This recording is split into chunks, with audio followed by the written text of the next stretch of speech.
नमस्कार मैत्रिणींनो, फक्त 1 महिन्यामध्ये HbA1c 12वरून 8वर माझा डायबिटीस कंट्रोल करण्याचा अनुभव मी तुम्हाला शेअर करणार आहे.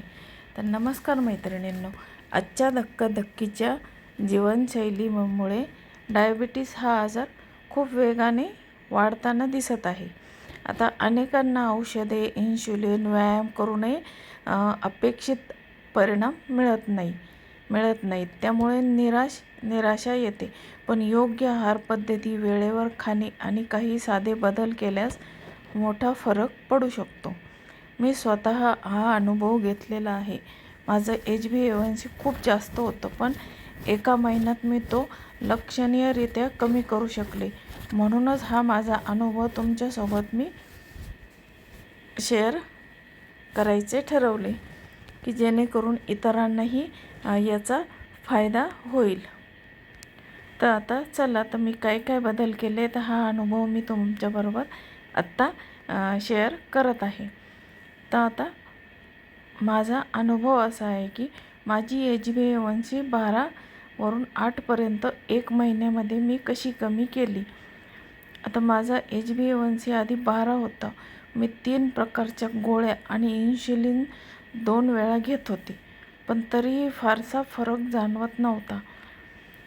मी खूप कंटाळून गेले होते. पण मग त्यानंतर ते टॅबलेट वगैरे घ्यायचा मला खूप कंटाळा आला होता. आता त्यानंतर माझ्या मुलीने मला एक साधा आणि सोपा डाएट चार्ट बनवून दिला आणि मी तो नियमित पाळायला सुरुवात केली. तर आता हा डाएट चार्ट फार काही अवघड नाही आहे. तर रोज सकाळी ठरलेल्या वेळामध्ये साधारण 9 वाजता मी नाश्ता करत होते आणि नाश्त्यामध्ये मी काहीही मोठा बदल केला नाही. फक्त उपमा, सांजा, थालीपीठ असे नेहमी जे पदार्थ घेत होते तेच मी नाश्त्यामध्ये सकाळी घेत होते. मात्र दुपारच्या जेवणामध्ये मी थोडासा बदल केला. मी 1 पोळी आणि अर्धी ज्वारीची भाकरी खायला सुरुवात केली. पहिले मी 1.5 पोळी खात होते, तर आता मी 1 पोळी आणि अर्धी ज्वारीची भाकरी खायला सुरुवात केली. त्यासोबत काकडी, गाजर यासारख्या सॅलडचा थोड्या प्रमाणात समावेश केला. जास्त पण मी काही खाल्लं नाही. आता या सर्व प्रकारच्या भाज्या मी नियमित खात होते, त्यामुळे आहारामध्ये संतुलन राहिलं. आणि संध्याकाळी साधारण 5 ते 5:30 वाजता हलका नाश्ता घेत होते. तो नाश्ता पण मी बंद केला नाही, नेहमीप्रमाणे तो सुद्धा मी चालू ठेवला. आणि रात्रीच्या जेवणामध्ये मात्र मी प्रोटीनचे प्रमाण वाढवले. आता प्रोटीनचे प्रमाण वाढवले म्हणजे मी कोणता त्यामध्ये प्रोटीनचा वापर केला हे तुम्हाला सांगते. आता मी त्यासाठी कडधान्य, सर्व प्रकारचे कडधान्य, सोयाबीन आणि पनीर याचा जास्त वापर करायला सुरुवात केली. आता बऱ्याच जणांना कडधान्य हे चालत नाही, तर मग त्यांनी सोयाबीन आणि पनीर याचा वापर जास्त करावा. आता प्रोटीन वाढवल्यामुळे आपोआप माझे पोळीचे प्रमाण कमी झाले. मी 1 पोळी लागत होती, तर मी ती अर्धीच पोळी माझ्या शरीराला पुरू लागली. म्हणजे अर्ध्या पोळीमध्येच माझं पोट भरत होतं.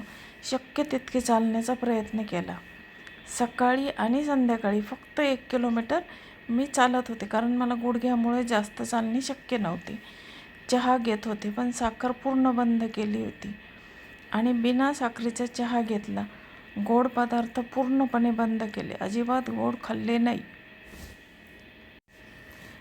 तर हे सर्व नियम मी सलग 1 महिना पाळले. आता 1 महिन्यानंतर माझी HbA1c मी तपासले असता ती 12वरून डायरेक्ट 8 एवढी कमी झाली.